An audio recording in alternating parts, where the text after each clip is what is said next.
Standard 8, Unit 2, Poem. That is My Hobby Reading. That is written by Arunachalam Sandrasekharan. He has lot of interest in reading, so that he has written this poem and submitted to us. He is a professional in library and information science. Before entering the poem, first you learn the glossary.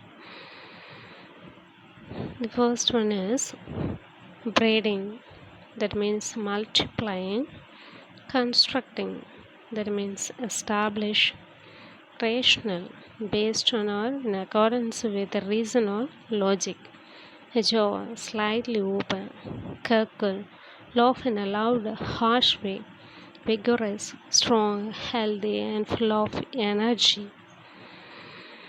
Come to the poem. My hobby is reading. It helps me in thought braiding. It takes me to places near and far. It keeps my rational doors ajar.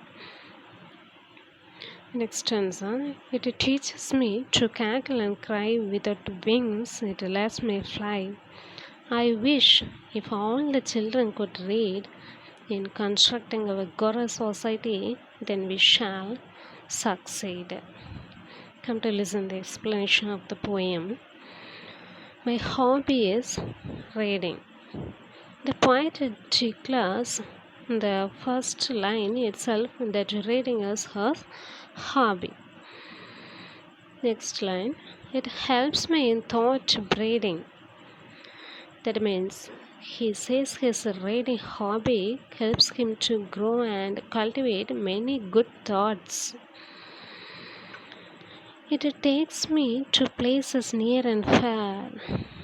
That means those thoughts take the poet not only to the nearby places.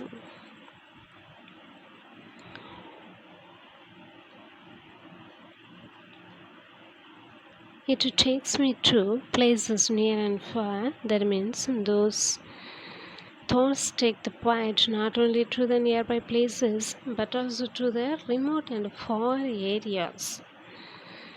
It keeps my rational doors ajar.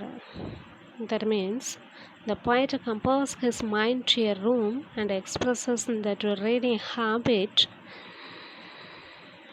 enables him to keep the doors of his mind unlocked and half open to permit intelligent and logical reasoning.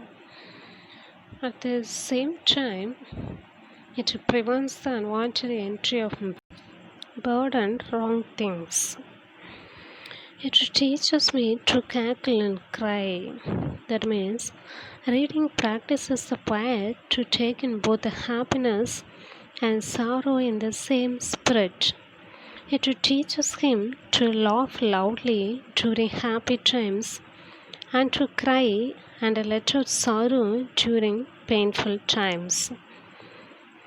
Next line. Without wings, it lets me fly. That means reading does not restrict or control the thoughts of the poet. Without wings, it allows his thoughts to soar high and fly. Next line. I wish if all the children could read. The poet has supposed that all the children should go to school and study. There should be no illiterates. Next line. In constructing a vigorous society. That means he believes in that if all the children are well educated, then they can build a dynamic, strong and powerful society in the world. The last line, then we shall succeed. That means if such a society is created, we shall succeed and reach the pinnacle in our lives.